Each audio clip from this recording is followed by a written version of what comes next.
Paris Paralympic में भारत कमाल के प्रदर्शन लगातार कर रहा है। भारतीय महिला धाविका प्रीति पाल ने पेरिस पैरालंपिक में इतिहास रच दिया। प्रीति ने महिलाओं की 200 मीटर T35 इवेंट में ब्रॉन्ज मेडल अब जीत लिया है। इससे पहले उन्होंने 100 मीटर इवेंट में भी ब्रॉन्ज मेडल जीता था। वो पैरालंपिक इतिहास में ट्रैक एंड फील्ड इवेंट में 2 मेडल जीतने वाली भारत की पहली महिला एथलीट भी बन गई हैं। इसके अलावा देखिए, पेरिस पैरालंपिक 2024 में भारतीय एथलीट्स का कमाल लगातार जारी है। पुरुषों की हाई जंप T47 में भारतीय एथलीट निशात कुमार ने कमाल करके दिखाते हुए सिल्वर मेडल अपने नाम कर लिया। निशात ने 2.04 मीटर की इस सीजन की अपनी सर्वश्रेष्ठ छलांग लगाई। पदक जो है भारत के हिस्सा में आने का सिलसिला जो है शुक्रवार को शुरू हो गया था, जिसके बाद से भारत का जो पदक तालिका में अगर हम नजर डालें तो कुल 7 पदक अब तक हमारे झोली में आ गए।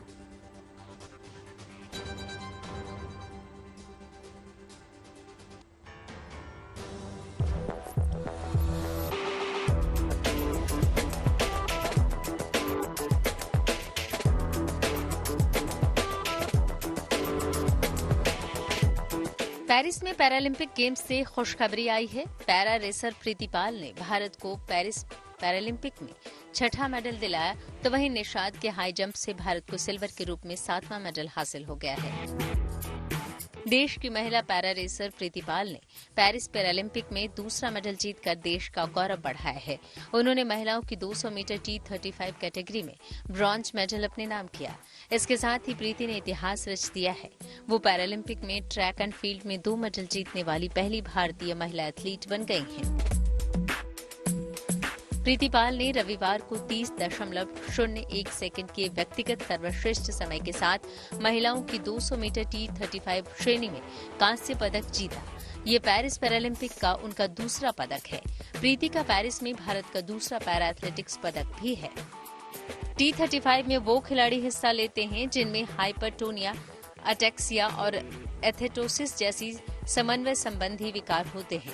शुक्रवार को उन्होंने पैरालंपिक ट्रैक स्पर्धा में भारत का पहला एथलेटिक्स पदक जीता था। उन्होंने महिलाओं की T35 100 मीटर प्रतियोगिता में 14.21 सेकंड के व्यक्तिगत सर्वश्रेष्ठ समय के साथ कांस्य पदक जीता था। पीएम मोदी ने प्रीति पाल के एक और ब्रॉन्ज मेडल जीतने पर उन्हें बधाई दी और उनकी जमकर तारीफ की। पीएम मोदी ने ट्वीट करते हुए लिखा, प्रीति पाल द्वारा एक ऐतिहासिक उपलब्धि, क्योंकि उन्होंने पेरिस पैरालंपिक 2024 में महिलाओं की 200 मीटर T35 स्पर्धा में कांस्य पदक के साथ अपना दूसरा पदक जीता। ये भारत के लोगों के लिए एक प्रेरणा है। उनका समर्पण वास्तव में उल्लेखनीय है। पेरिस पैरालंपिक 2024 में निशात कुमार के हाई जंप में सिल्वर मेडल जीतने के बाद भारत ने अब तक कुल 7 मेडल जीत लिए हैं। 1 गोल्ड मेडल, 2 सिल्वर मेडल और 4 ब्रॉन्ज मेडल अब तक भारत ने पेरिस पैरालंपिक में जीते हैं। अवनी लेखरा ने अब तक इस पैरालंपिक में भारत को एकमात्र गोल्ड मेडल जितवाया है। वहीं भारतीय शटलर नितेश कुमार और सुहास यथिराज ने भारत के लिए मेडल पक्का कर लिया है। Bureau report, good news today. देखिए, पेरिस के अलावा गुड न्यूज जॉर्डन से भी आई है। जॉर्डन में हुई अंडर 17 कुश्ती वर्ल्ड चैंपियनशिप में देश की महिला पहलवानों ने 5 गोल्ड, 2 सिल्वर, 1 ब्रॉन्ज पर कब्जा किया है। ये सभी पहलवान हरियाणा की मिट्टी से निकले हैं। इस प्रतियोगिता में सोनीपत की रहने वाली पहलवान काजल भी शामिल है, जिनका वतन लौटने पर स्वागत कैसे हुआ, देखिए जरा।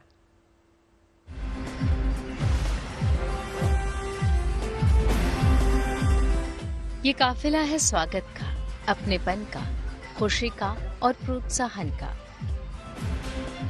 जो देश की जूनियर पहलवान काजल को लेने सोनीपत से गांव लाट के लिए निकला है।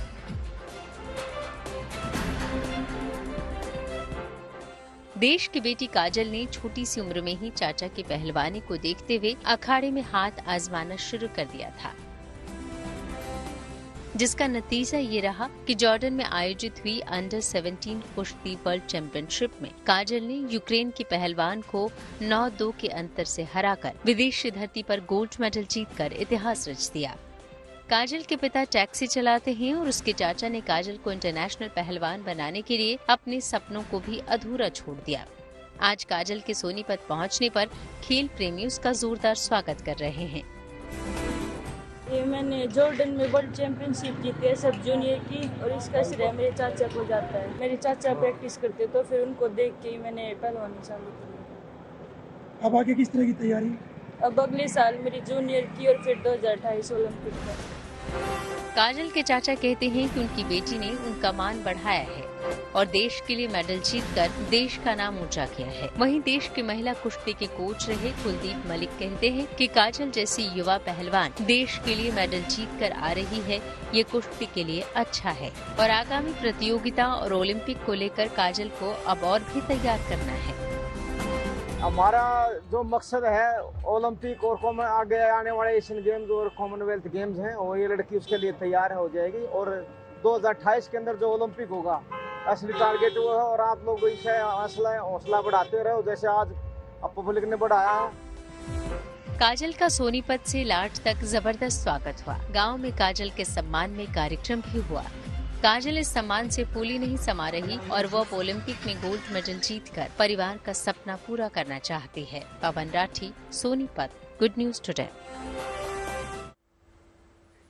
तो देखिए, टैक्सी ड्राइवर की बेटी ने कुश्ती में कमाल किया तो पेरिस पैरालंपिक में पहला मेडल राजस्थान के रहने वाले अवनी ने दिलाया है। देखिए, जयपुर की अवनी लेखरा ने गोल्ड मेडल जीता था। अवनी लेखरा का पैरालंपिक में ये दूसरा मेडल है। इससे पहले वे टोक्यो पैरालंपिक में भी गोल्ड और ब्रॉन्ज मेडल जीत चुके हैं। देखिए, मोना अग्रवाल ने ब्रॉन्ज मेडल भारत की झोली में डाला है। मोना ने दिसंबर 2021 में शूटिंग करना शुरू किया था। इसके अलावा प्रीति पाल ने एथलेटिक्स में कमाल किया और ब्रॉन्ज अपने नाम किया। विमेन्स 100 मीटर रेस में प्रीति ने मेडल भारत को दिलाया है। जी हाँ शगुफ्ता, और देखिए चौथा मेडल जो है दिलाने वाले मनीषा नरवाल हैं। मनीष ने शूटिंग में सिल्वर मेडल जीता। गेम्स मनीषा जो है मेन्स 10 मीटर एयर पिस्टल प्रतियोगिता में सिल्वर भारत के नाम उन्होंने किया। 5वें नंबर पर है रूबीना फ्रांसिस, जिन्होंने शूटिंग में ब्रॉन्ज मेडल देश को दिलवाया है। प्रीति पाल 100 मीटर के अलावा विमेन्स 200 मीटर रेस में उन्होंने हिस्सा लिया, ब्रॉन्ज मेडल जीता। एक ही प्रतियोगिता में इस तरह प्रीति ने 2-2 मेडल अपने नाम किए हैं। जी हाँ, देखिए, और साथ ही साथ खूब चर्चा हो रही है, निशात कुमार ने देश को एथलेटिक्स में सिल्वर मेडल दिलाया है। मेंस हाई जंप में निशात ने कमाल करके दिखाया और सिल्वर भारत के नाम पक्का कर लिया। और देखिए, अब बात यूपी के बहराइच में भेड़ियों के आतंक की कर लेते हैं। बहराइच में आतंक फैला रहे 2 भेड़ियों की तलाश जारी है। अभी भी वन विभाग की गिरफ्त से 2 भेड़िए बाहर हैं, जिनकी तलाश में शासन और प्रशासन जोरों शोरों से जुटा है। उम्मीद जताई जा रही है कि जल्द ही 2 भेड़िए पकड़े जाएंगे। भेड़ियों को पकड़ने के लिए वन विभाग ने कोशिशें तेज कर दी हैं। कई नई तरकीबों का इस्तेमाल किया जा रहा है ताकि भेड़िए जल्द से जल्द गिरफ्त में आ सकें और लोगों को भेड़ियों के आतंक से राहत मिल सके। रात भर जाकर ड्रोन से पूरे इलाके की निगरानी की जा रही है ताकि उसे जल्द से जल्द गिरफ्त में लिया जा सके।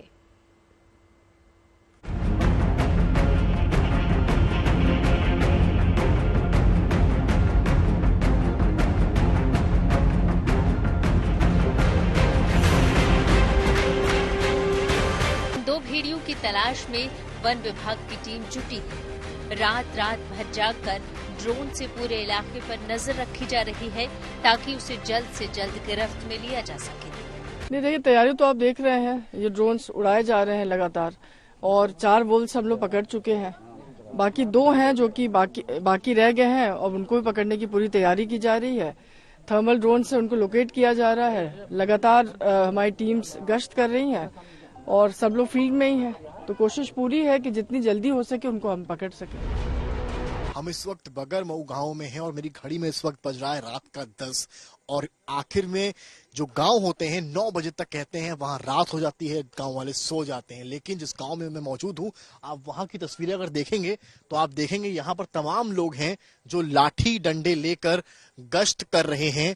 और आप तस्वीरें देखिए, यहाँ पर मौजूद हैं, इनके पास लाठी हैं, इनके पास डंडे हैं और रात का समय है। आप लोग भेड़िए को लेकर बड़ी चर्चा इस वक्त है। आप लोग इससे बचा पाएंगे खुद को? हाँ, तो और का यू लाठी लिहन के तो हमका मरी है या उनका हम और का अब खेत बचे हुए खाए। पीछे तक तस्वीरें आप देखते रहिए कि एकदम सन्नाटा है गांव में। जैसा कि मैंने कहा, 8-9 बजे तक एक समय होता है जब गांव वाले सो जाते हैं, काम निपटाते हैं, दिन भर थकते हैं, किसानी खेती करते हैं। लेकिन यहाँ की तस्वीर ऐसी है, वन विभाग वाले आते हैं रात में गश्त करने, ऐसे बता रहे हैं, पर अपनी सुरक्षा के लिए रात में 10-10 बजे तक माहौल इस तरह का है, गमगीन है, सन्नाटा है। और इसलिए हम आपको ग्राउंड जीरो से तस्वीर दिखा रहे हैं क्योंकि जितने हमले हुए हैं, ज्यादातर हमले रात में हुए हैं। रात के अंधेरे का फायदा उठाकर यह आदमखोर भेड़िया आता है और हमला करता है। 4 भेड़िए पकड़े गए तो लोगों ने राहत की सांस ली थी, लेकिन शनिवार की रात भेड़ियों ने फिर आतंक मचाया। बहराइच के 2 अलग अलग गांवों में भेड़ियों ने 2 अलग अलग जगहों पर हमले किए। इसके अलावा भी तमाम तरह के हथकंडे अपनाए जा रहे हैं ताकि शिकार खुद जाल में फंस जाए। आपने एक बाड़ा देखा होगा जहां पर आपने एक भेड़िए को कैद हुआ देखा होगा। ये सफलता मिली थी वन विभाग को जब भेड़िए को कैद किया था। अब अगली तस्वीर जो आपको मैं दिखाने जा रहा हूं वो तस्वीर है इस बाड़े की, जिसको कि वन विभाग द्वारा रखा गया है। नया क्या है? नया ये है कि इस बाड़े में अंदर एक बकरी को रखा गया है।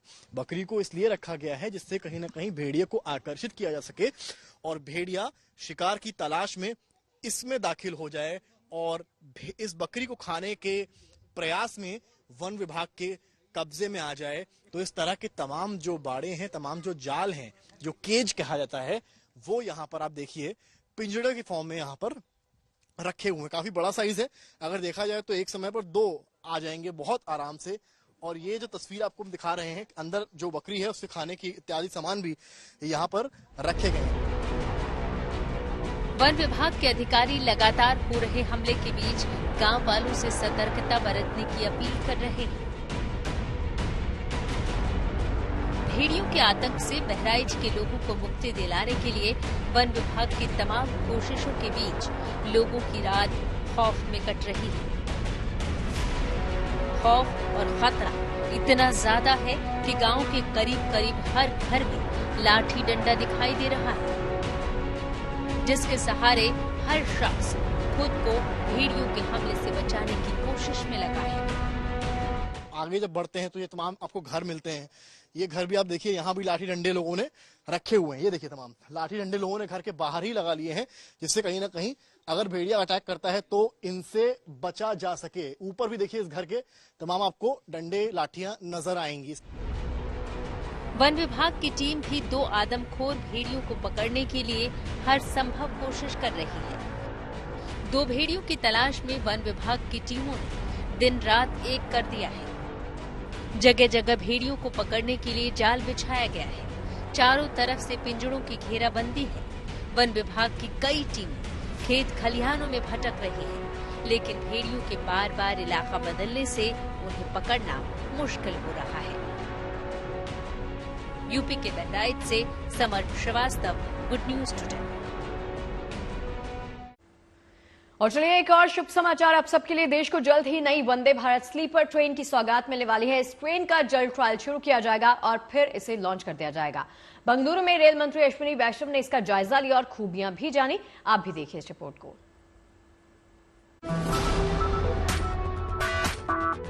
रेल का सफर अब शानदार होगा, सुरक्षित होगा और वर्ल्ड क्लास होगा। ये रेलवे का दावा है, जिसको जमीन पर उतारने के लिए अब ये खास ट्रेन लॉन्च करने की तैयारी है। हाईटेक सुविधाओं से लैस चमचमाती हुई ये नई नवेली वंदे भारत स्लीपर ट्रेन है, जिस पर जल्द ही लोग सफर कर सकेंगे। बेंगलुरु में रेल मंत्री अश्विनी वैष्णव जब जायजा लेने पहुंचे तो इस ट्रेन सेट की एक एक खूबी का खुलासा हुआ। अफोर्डेबल फेयर रखा जाएगा, राजधानी के साथ इसको बेंचमार्क करके रखा जाएगा और ये ओवरनाइट जर्नी के लिए रहेगी। यानी करीब 800 से लेके 1200 किलोमीटर की जो जर्नी है, यानी रात को 10 बजे 9 बजे के आसपास आप इसमें चढ़ें और अगले दिन सुबह कंफर्टेबली उतर जाए। इस तरह की ये चीजें इसमें ध्यान रखा गया है। रेलवे के मुताबिक Vande Bharat sleeper train set में 16 से 24 तक यात्री कोच लगाए जा सकेंगे। इसमें AC 3 टियर, AC 2 टियर और AC फर्स्ट क्लास कोच के अलावा गार्ड और दूसरी सुविधाओं के कोच भी शामिल होंगे। लंबी दूरी के सफर के लिए डिजाइन की गई इस ट्रेन में सेफ्टी फीचर्स का खास ख्याल रखा गया है। इसमें टक्कर रोधी कवच सिस्टम पहले से फिट है। इसके लिए 2 कोच को जोड़ने वाले कपलर्स में भी सुधार किया गया है। वजन कम करने और मजबूती बढ़ाने के लिए इस ट्रेन के डिब्बों में खास किस्म के स्टील का इस्तेमाल किया गया है। वजन के संतुलन और स्थिरता के लिए बॉडी के डिजाइन में खास बदलाव किए गए हैं। साथ ही ट्रेन में बैठे लोगों को झटकों और शोर से निजात दिलाने के लिए भी खास इंतजाम किए गए हैं। इतना ही नहीं, ट्रेन के अंदर भी मुसाफिरों की सुविधा और सुरक्षा के शानदार उपाय किए गए हैं। सारे सेफ्टी फीचर्स हैं, डिजाइन में कई चीजों के इनोवेशन किए गए हैं। जैसे आपने देखा होगा पुराने टाइम में चेन होती थी, उस चेन की जगह अब ये इस तरह का एक मच मोर सिक्योर मैकेनिज्म लाया गया है, जिससे कि बर्थ की सिक्योरिंग, फास्टनिंग वगैरह बेटर हो। टॉयलेट्स में भी स्पेशल ध्यान रखा गया डिजाइन में। खास बात ये भी है कि वंदे भारत स्लीपर ट्रेन के निर्माण के दरमियान न केवल मुसाफिरों बल्कि उन रेल कर्मचारियों की भी सुविधा का ख्याल रखा गया है जो रात दिन लगातार घंटों सफर करते हैं। इसको लेकर पहले सवाल भी उठते रहे हैं, लिहाजा रेलवे ने अब पुख्ता तैयारी की है ताकि न मुसाफिरों और न ही कर्मचारी किसी को कोई शिकायत न रहे। इसमें अटेंडेंट्स के लिए स्पेशल फैसिलिटी रखी गई है so that they also get proper rest while they are working. जो लोको पायलट्स इसमें रहेंगे उनके लिए स्पेशल टॉयलेट की व्यवस्था है लोको पायलट्स की कैब में, and cab is of course air condition and cab is very ergonomically design. Loco pilots के लिए, ड्राइवर्स के लिए जो कैब है, ड्राइवर वाला cabin, that is very ergonomically design. उसमें बहुत केयर रखी गई है क्योंकि ड्राइवर को एक 7-8 घंटे की लगातार जर्नी करनी पड़ती है, ड्यूटी करनी पड़ती है, तो इसीलिए स्पेशल ध्यान रखा गया है लोको ड्राइवर्स, लोको पायलट्स, अटेंडेंट्स के लिए, पैसेंजर्स के साथ ही साथ जो सपोर्ट स्टाफ है उनके लिए भी स्पेशल ध्यान दिया गया है। Vande Bharat sleeper train set का निर्माण बेंगलुरु में इंटीग्रल कोच फैक्ट्री के सहयोग से भारत अर्थ मूवर्स लिमिटेड की फैक्ट्री में किया गया है। ट्रेन सेट का प्रोटोटाइप बनकर तैयार है। इसे आने वाले कुछ दिनों में बेंगलुरु से ट्रायल के लिए रवाना किया जाएगा और जल्द ही टेस्टिंग के लिए पटरी पर उतारा जाएगा। रेल मंत्री के अनुसार करीब 1.5-2 महीने चलाकर जांचे परखे जाने पर उम्मीद है 3 महीने बाद इसे लॉन्च कर दिया जाएगा। Bureau report, good news today. आज सोमवती अमावस्या है और हिंदू धर्म में अमावस्या के दिन का बड़ा महत्व होता है। इस दिन पितरों का तर्पण, पिंडदान किया जाता है। सोमवती अमावस्या पर गौदान और स्नान का विशेष महत्व बताया गया है।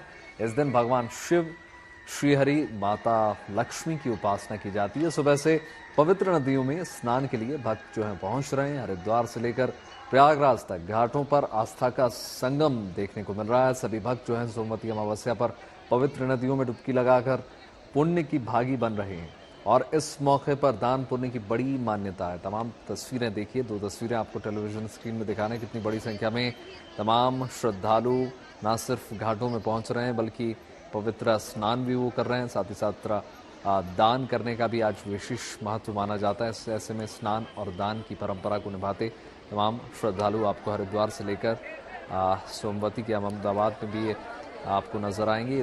2 तस्वीरें आपको इस वक्त दिखा रहे हैं।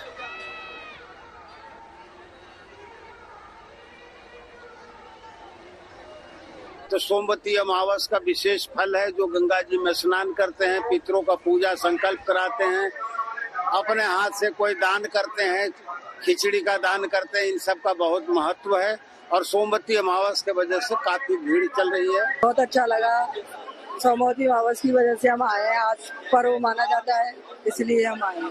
कौन कौन आया साथ में, कैसे स्नान हुआ? साथ में परिवारजन आए हैं सारे। बहुत अच्छा स्नान हुआ। मैं कालका से आई हूँ और मैं अपने परिवार गुरुजी के साथ आई हुई हूँ। मेरी मनोकामना यही है, पितर देवता सुख शांति दे हमारे परिवार में, यही मेरी तमन्ना है। गंगा मैया की जय। और देखिए, सितंबर का महीना शुरू हो गया है, बस कुछ दिन बाकी हैं और कुछ दिनों के बाद गणपति बप्पा हम सबके घर में पधारने वाले हैं। इस साल 7 सितंबर को गणेश चतुर्थी का पर्व हर्षोल्लास के साथ मनाया जाएगा। इस पर्व से पहले मूर्तिकारों ने मूर्तियों को अंतिम रूप देना भी शुरू कर दिया है। प्रतिमाओं पर रंग रोगन का कार्य पहले से ही शुरू हो चुका है। गणेश चतुर्थी को लेकर देश भर में उत्साह देखने को मिलता है, लेकिन महाराष्ट्र की बात ही अलग होती है। महाराष्ट्र के बाजारों में बप्पा की मूर्तियों को लेकर अलग ही उत्साह और रौनक देखने को मिलती है। गजानन के जितने नाम, इन मूर्तियों में उन्हें उतने ही रूपों में ढालने की कोशिश भी की गई है, लेकिन सबसे खास बात यह है कि ये मूर्तियां पर्यावरण सुरक्षा का संदेश भी देती नजर आ रही हैं। मूर्तिकारों को काम अंतिम चरण में पहुंच गया है। अब जल्द ही लोग इनकी खरीदारी करना भी शुरू कर देंगे। तो 3 तस्वीरें आपकी टीवी स्क्रीन पर आप देख सकते हैं। देखिए, देश भर में ये त्योहार मनाया जाएगा, लेकिन महाराष्ट्र की मुंबई की रौनक ही अलग होती है। गणपति त्योहार को लेकर मुंबई वासी, मुंबईकर खासतौर पर खासे उत्साहित नजर आते हैं। इस बार जो फोकस किया जा रहा है, जो जोर दिया जा रहा है, वो है इको फ्रेंडली मूर्तियों के ऊपर। तो इको फ्रेंडली मूर्तियों जिनका आप इस्तेमाल करेंगे, उसका आप विसर्जन कर सकते हैं घर पर ही।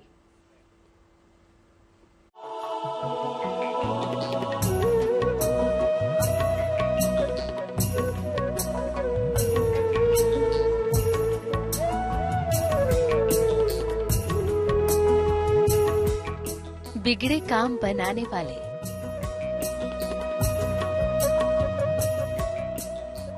सुख समृद्धि का वरदान देने वाले, सुख करता विघ्न हरता गणपति घर आने वाले हैं।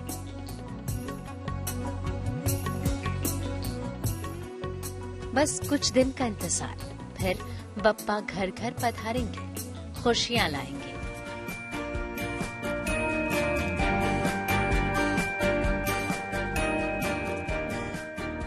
फिलहाल तो बाजारों में रौनक है, क्योंकि यहाँ बप्पा की मूर्ति आकार ले रहे हैं, सज संवर रही है।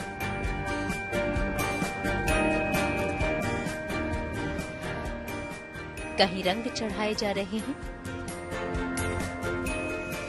तो कहीं नए नक्श तराशे जा रहे हैं, और कहीं हो रहा है सबके लाडले गणपति बप्पा का श्रृंगार। बप्पा के आगमन का ये आनंदोत्सव हर प्रकार से सुखमय हो, इसके लिए बाजारों में भगवान गणेश की इको फ्रेंडली मूर्तियां बनाई जा रही हैं, ताकि पर्यावरण को किसी तरह का नुकसान न हो। पूरे देश में अपने लाडले बप्पा का आगमन और उसकी तैयारियां जोरों पर शुरू है। हम फिलहाल है अमरावती के जिराफे इनके बप्पा के प्रतिमाएं बनाने के कारखाने में, जहां आप देख सकते हो कि यहाँ पर बप्पा के ये छोटे छोटे जो प्रतिमाएं हैं जो घर पर स्थापित होने वाले हैं, उन पर आखिरी हाथ कलाकार यहाँ पर लगाता नजर आ रहा है। आप देख सकते हो कि यहाँ पर बप्पा की ये इको फ्रेंडली मूर्तियाँ जो है, प्रतिमाएं जो है, उन पर आखिरी हाथ यहाँ पर कलाकार लगाते नजर आ रहे हैं। बस बप्पा के आगमन को अब कुछ ही दिन बचे हैं, उससे पहले कि बप्पा की ये सुंदर मूर्ति जो है वो बनाने में कलाकार जुटे हैं। पिछले 5 सालों से यहाँ इको फ्रेंडली मूर्तियां ही बन रही हैं, खासतौर पर मिट्टी की। हालांकि इसमें मेहनत ज्यादा लगती है और हुनरमंद मूर्तिकार भी जरूरी है। बावजूद इसके पर्यावरण की सुरक्षा के लिहाज से यहाँ प्लास्टर ऑफ पेरिस की बनी मूर्तियों का चलन धीरे धीरे कम हुआ है, और एक बार फिर से मूर्तिकारों का मिट्टी की मूर्ति बनाने पर जोर है। हमारे यहाँ पर लगभग 15 से 16 टाइप की प्रतिमाएं हैं, लेकिन ये सब घरगुती है। जैसा आप ये देख रहे हो, ये सब घरगुती बिठाने के लिए हम लोग बना दे, और प्योर मिट्टी के काम हम लोग कर रहे हैं। अभी लगभग 5 साल से अभी इसमें काम कर रहे हैं। पहले हम लोग पीओपी का बनाते थे, वो तो हमने 5 साल हो गए बंद कर दिया। लेकिन मिट्टी में लेबर बहुत लगता है और स्किल लेबर लगता है, तो कॉस्ट अपन मटेरियल कॉस्ट नहीं पकड़ते, हम लोग लेबर कॉस्ट ज्यादा पकड़ते उसमें। खास बात ये भी है कि घर में विराजमान किए जाने वाली बप्पा की छोटी छोटी मूर्तियों का विसर्जन भी आसानी से हो जाता है। इसके लिए कहीं बाहर जाने की जरूरत नहीं होती। इसे घर में ही किसी बड़े बर्तन में पानी रखकर विसर्जित किया जा सकता है। मतलब बप्पा की ये मूर्तियाँ धन धान्य और सुख समृद्धि के साथ साथ बेहतर पर्यावरण का वरदान भी देने वाली है। अमरावती से धनंजय सावले, गुड न्यूज टुडे। निराला होगा रामलीला का रंग, क्योंकि लवकुश रामलीला कमेटी के अध्यक्ष अर्जुन कुमार ने पहली बार लीला मंच पर फिल्मी दुनिया के खलनायक अभिनेता निमाई बाली, जो कि महाबली रावण का किरदार ऑलरेडी निभा चुके हैं और वो नजर आएंगे। साथ ही साथ सीरियल में रावण का किरदार पहले भी वो निभा चुके हैं। देश भर में प्रसिद्ध लवकुश रामलीला कमेटी एक बार फिर से दर्शकों को एक बार वापस से रामलीला का जो है भव्य मंचन जो है वो अपने पास लेकर आ रही है। 3 से 13 अक्टूबर जो है वो लेकर आ रहे हैं। अब मेरे सामने आप देखकर ही देख सकते हैं कि किस तरीके से भव्य भव्य कलाकार इस वक्त यहाँ पे सामने मेरे खड़े हैं। सबसे पहले तो लंकेशपति की जय, हर हर महादेव। हर हर महादेव। बहुत अच्छा लग रहा है इधर आके। लव कुश रामलीला एक ऐसा मंच है जहाँ पे बड़े बड़े कलाकार आकर परफॉर्म करके गए हैं। ये हम सबका सौभाग्य है, हेमंत भाई का, मनीष का, कि हमें ये मौका मिला और हम पूरी कोशिश करेंगे कि ये अजर अमर हो जाए कैरेक्टर। मैं चाहूंगी जरूर कि मैं जो एक्चुअल में जो रियल है मैं पहले वो तो मिलवाऊं। हमारे साथ जो है निमाई बाली जी है। मैं पहली बार किसी रावण के साथ खड़ी हुई हूँ। वाह, सौभाग्य मेरा मैम। मेरा भी है कि मतलब जो लोग इंसान जो है रावण से डरते हैं, उसके मतलब नाम से डरते हैं, मैं आज उन्हीं के साथ खड़ी हूँ। इससे पहले भी आपने रावण का जो है रोल निभाया है, लेकिन रामलीला एक ऐसा मंचन है, सब कुछ लाइव रहने वाला है। और आपकी अभी जब एंट्री हुई थी उसमें भी मैंने देखा था आपने तुरंत अपने जो डायलॉग्स थे वो बना दिए थे। तो कैसा रहने वाला एक्सपीरियंस? बड़ा कमाल का रहेगा, एक मेरे लिए भी एक लर्निंग एक्सपीरियंस होगा ये। नारद जी, हमारे हेवन पांडे जी है, ऑफिस पांडे जी, एक डायलॉग पहले। एशिया का कोई भी पांडे नहीं होता, वो पांडे जी होता है। पांडे जी, नारद जी का काम है इधर की उधर बात करना। रियल लाइफ में कभी करी इधर की उधर बात? रियल लाइफ में जो शुरुआत में टीवी सीरियल किए थे ना, वहाँ बहुत वो होती है एक दूसरे की इधर की उधर। टीवी सीरियल क्योंकि वैसे ही वो छोटा डब्बा है, उसमें मानसिकता भी उसी की होती है, तो वहाँ आपस में कभी कभी हम लोग करते थे, है ना। अब तो नहीं करते ना। ना अब तो उसका कोई जरूरत भी नहीं है, ईश्वर क्या। बट इस जो पूरा 9 दिन तक जो चलने वाला है, इसमें इधर की उधर ही होने वाली है। इधर की उधर होगी, लेकिन उसमें अलग तरीके से होगी। वहाँ होगी नारायण नारायण, हरि की कृपा वाला एक डायलॉग हो जाए। जय हो, होगा वही जो चाहेंगे हरि। और हमारे साथ मेघनाथ जी है। सबसे पहले तो पिताश्री को प्रणाम हो जाए एक बारी। जय लंकेश। इससे पहले के कलाकार अलग रहे हैं, लेकिन अब ये एकदम अलग किरदार है, एकदम मतलब आप आसमान में उड़ने वाले, ये तो अब आपको पता ही होगा। क्या कुछ एक्साइटमेंट है?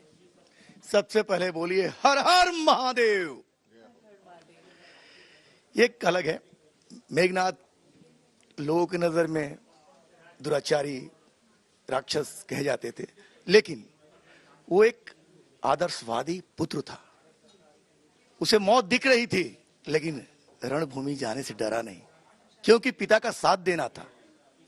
और अंत समय में भी अपने पिता को जाकर बोलता भी है कि पिताश्री को साक्षात नारायण है।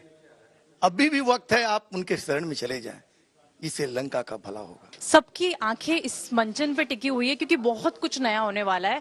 आप सब 100 फीट ऊपर उड़ने वाले हैं। एक मन में घबराहट भी है, लेकिन इससे पहले भी आप लोगों ने बहुत से ऐसे किरदार करे, स्टंट्स करे हैं, लेकिन ये बहुत अलग है एक बार। जी, थोड़ा कुछ अलग है। वैसे हमने स्टंट्स तो बहुत किए हैं, बट ऐसे लाइव पहली बार करने जा रहे होंगे। सनातन से जुड़े हुए हर व्यक्ति का रामलीला पहला मंच होता है। कलाकारों के लिए जब टीवी नहीं था, फिल्में नहीं थी, तब भी रामलीला थी। तो रामलीला हर भारतीय बच्चे का पहला मंच है, और आज इतनी बड़ी रामलीला का हिस्सा बन रहे हैं, तो ये बहुत बड़ी बात है। और ऐसी रामलीला जिसमें प्रधानमंत्री आएंगे, ऐसी रामलीला जिसमें राष्ट्रपति जी आएंगी, तो इससे बड़ा मंच कुछ है बचा ही नहीं। अब तो इन किरदारों से भी मैंने आपको मिलवा दिया है कि कौन कौन से लोग जो है इस बार नजर आने वाले हैं बड़े पर्दे पर। इस बार जो रामलीला का जो मंचन होने वाला है 3 से 13 अक्टूबर, आइएगा जरूर। नारायण नारायण। कैमरा पर्सन किशन कुमार के साथ मनीषा लड्डा, दिल्ली। और चलिए, महादेव में आस्था रखने वालों के लिए दरअसल ये शुभ समाचार है। हमारे देश में शिव भक्तों की आस्था के केंद्र 12 ज्योतिर्लिंग के अलावा भी कुछ शिव मंदिर ऐसे हैं जो अपने आप में ऐतिहासिक हैं। हम आपको ऐसे ही एक शिव मंदिर के बारे में जानकारी देने जा रहे हैं जो अपने आप में दुर्लभ है। इस मंदिर की गाथाएं बेहद प्रचलित हैं और सबसे ज्यादा भक्तों को आकर्षित करता है यहां होने वाला महादेव का श्रृंगार।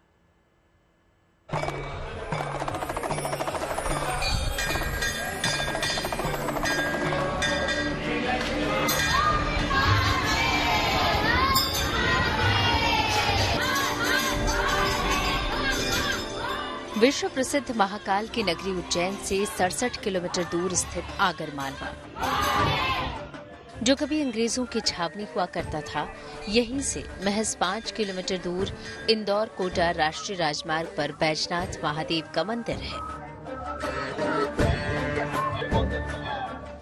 ये मंदिर मनोहर पहाड़ियों और प्राकृतिक संपदा के बीचों बीच है। वाणगंगा नदी के किनारे स्थित बाबा बैजनाथ महादेव मंदिर पुरातात्विक महत्व के साथ प्राकृतिक सुंदरता के लिए भी जाना जाता है। खास बात है कि यहाँ होने वाला महादेव का श्रृंगार, सालों से महादेव यहाँ अपने भक्तों को अपने अलग अलग श्रृंगार के दर्शन देते हैं। कभी हिमालय पर्वत तो कभी अर्धनारीश्वर, कभी भांग से तो कभी नारियल से, तो कभी बर्फों के पहाड़, कभी औघड़ तो कभी ड्राई फ्रूट के श्रृंगार से सजे होते हैं यहाँ बैजनाथ महादेव। यहाँ होने वाला हर श्रृंगार भक्तों का मन मोह लेता है। बाबा बैजनाथ मंदिर अपने चमत्कारों को लेके, यहाँ की विभिन्न घटनाओं को लेके प्रसिद्ध है और यहाँ दर्शनार्थियों का आना जाना लगा रहता है। उसका एक बहुत बड़ा कारण है अपने चमत्कारों के साथ साथ कि यहाँ पे नित्य श्रृंगार, बाबा के यहाँ पर नित्य श्रृंगार भी होते हैं। कई भक्त अपनी ओर से यहाँ पर भगवान का श्रृंगार कराते हैं। बैजनाथ के या महादेव के जो विभिन्न स्वरूप हैं, उस प्रकार के यहाँ पर श्रृंगार में दर्शन हो। भगवान के पूर्ण श्रृंगार के बाद यहाँ मंत्रोच्चार के साथ आरती की जाती है।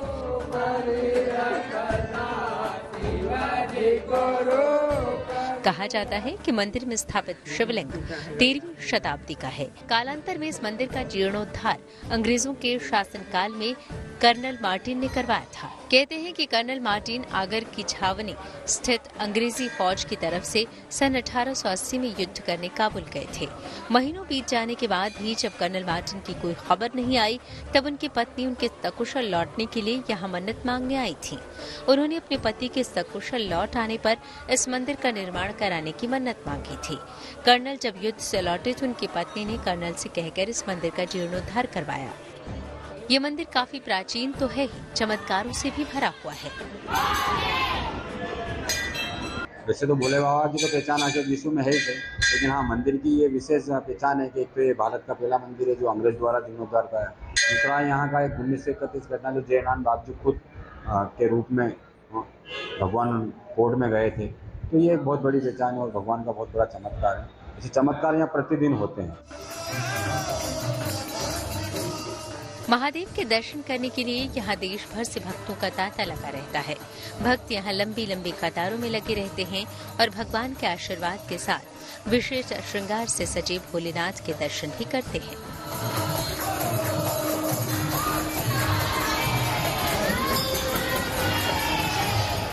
इस मंदिर की एक जो अलग से विशेषता है, या यूं कहें कि यहाँ जो भक्तों को सर्वाधिक भगवान के बाद आकर्षित करती है वो चीजें यहाँ का श्रृंगार। यहाँ साल भर में अमूमन प्रतिदिन श्रृंगार होता है और हर बार यहाँ पर अलग अलग तरह से श्रृंगार होता है, जिसको देखने के लिए पूरे भारत से भक्त लोग यहाँ आते हैं और भगवान के दर्शन लाभ लेते हैं।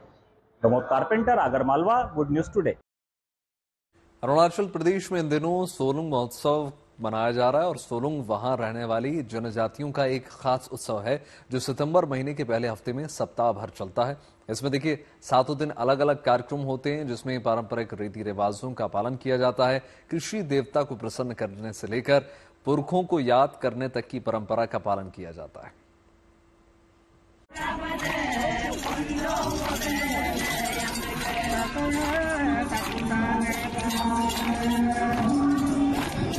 लोक संस्कृति की अनूठी छटा, लोक गीतों पर थिरकते ये पांव।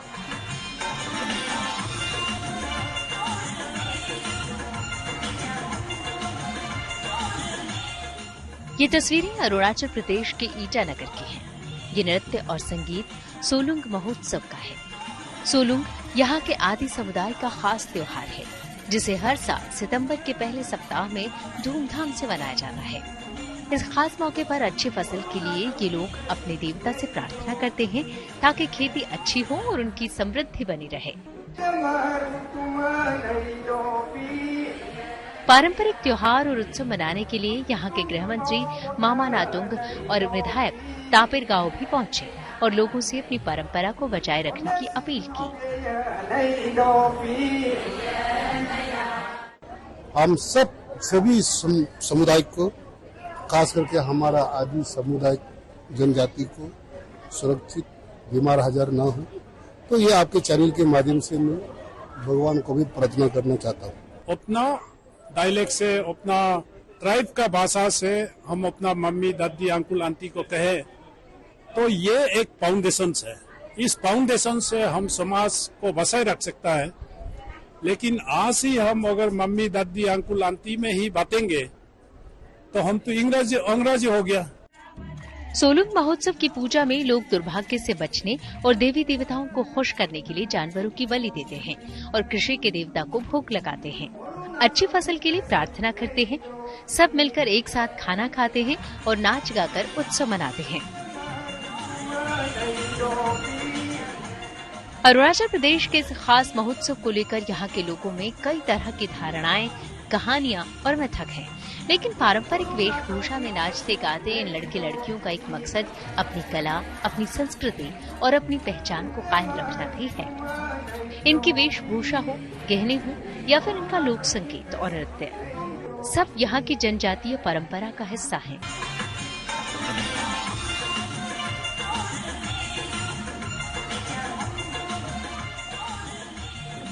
हर चीज का अपना महत्व है। जैसे इन लड़कियों का ये ग्रुप डांस, इसे पोनुंग डांस कहा जाता है। इसमें 14 से 18 साल की लड़कियां हिस्सा लेती हैं। इन्हें पोनुंग बोना यानी पोनुंग डांसर कहा जाता है।